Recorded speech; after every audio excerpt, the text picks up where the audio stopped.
Okay, right. So let's just see how well this comes across. So this is the deck that got me to Infinite this season. This was about a week ago though, so it's worth mentioning. Obviously there may have been changes to the meta since then, and it might be worse by now, but generally speaking it's still pretty much as good as it was last week. This is High Evo-Legionary.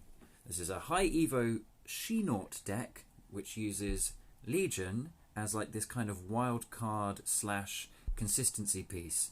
So he's one of those two things, which is interesting because you'd think those two things kind of conflict with one another. But what you're really trying to do is you're using Legion on either Storm or Magic. If you do it on Storm, you're less likely to get cubes. It's worth pointing out this is what's known as a Legion lock. You play Sunspot or Nebula or Misty or Cyclops out early. You play Storm on turn 4, and then you play Legion on turn 5. This locks down the whole game, and then your opponent can't play any cards. They might be able to play Jeff, but your Sunspot and Nebula and all that kind of crap's probably going to beat Jeff anyway. They usually retreat, and you'll get like 2 cubes for that. It's worth knowing that you can do this, but this isn't actually the main reason why Storm's in the deck or the main reason why Legion's in the deck. The main reason why Legion's in the deck is Magic here. Magic creates, as you know, Limbo, and has also been recently buffed to be a 3 cost, so you don't have to choose between playing Magic or Legion. You can play Magic out as early as turn 3. Then on turn 5, what you're trying to do is play Legion into Magic. This will guarantee for you, all but guarantee, Limbo on turn 7, and Limbo and a turn 7, I should say. The problem with trying to do she-naught decks is your best way of doing she-naught is by getting Limbo out, skipping turn 6, and then playing a free She-Hulk and a 20 power Infinite, or depending on how much he's been able to soak throughout the game, Hulk may be your better option. Sometimes you just have Hulk in your hand and you don't have Infinite anyway, but Hulk and Infinite and She-Hulk on turn 7, that's the way to go. However, people who see that you've played like Sunspot and Nebula and Misty Knight and all that crap, they're going to think, oh, this guy's probably going to skip turn 6 because they've played Magic. So they'll try to switch off Limbo. So what you're doing on turn 5 is playing Legion into Limbo, so that there's 3 Limbos.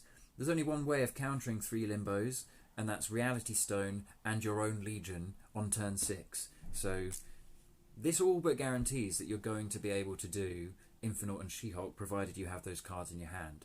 You skip turn 6, that will always give Sunspot 6 power. Nebula will often be protected by Storm, and you want to make sure you're protecting at least one of those 2 cards with armor because of the prevalence of Killmonger in the world.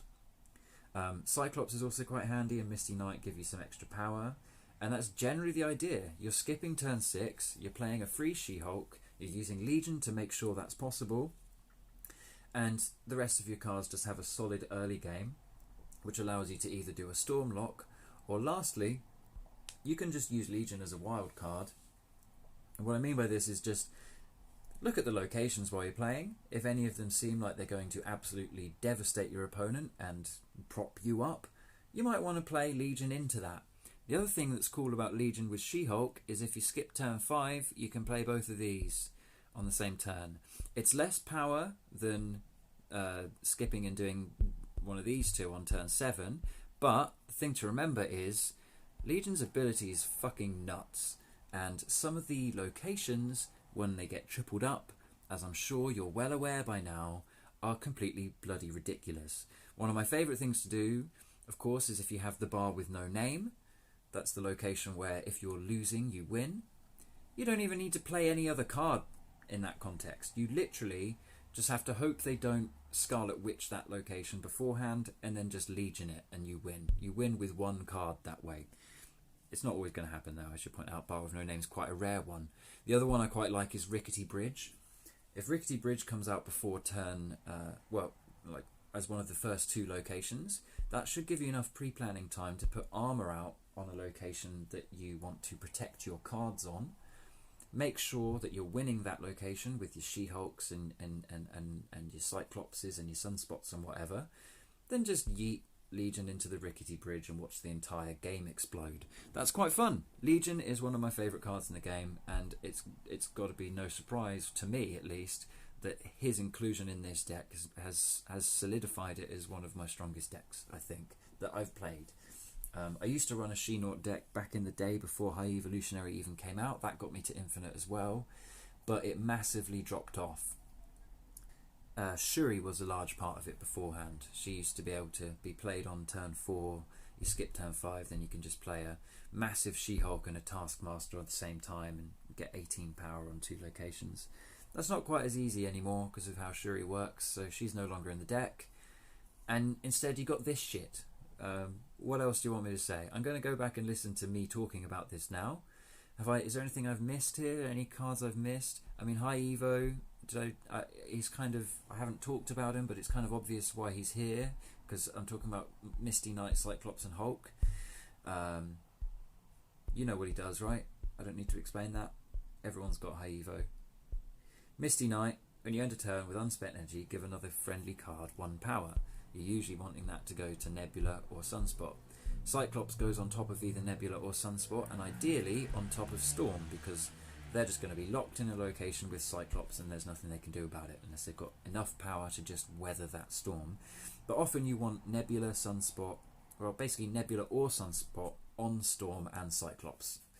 I can't think of any more like really out there plans you want to go for. It's a very simple deck. It's a super straightforward deck, and I think that's partly why it works. It's got consistent power. You kind of always know how much you're going to have by the end of the game. It usually boils down to whether you can win with Infinite and whether She-Hulk can back up the secondary location well enough to win. You want to be winning in a location, play Infinite somewhere else, and then back this one up, or play the third one if you think you can get all 3 locations with She-Hulk. That last option is not necessarily the best, really, though.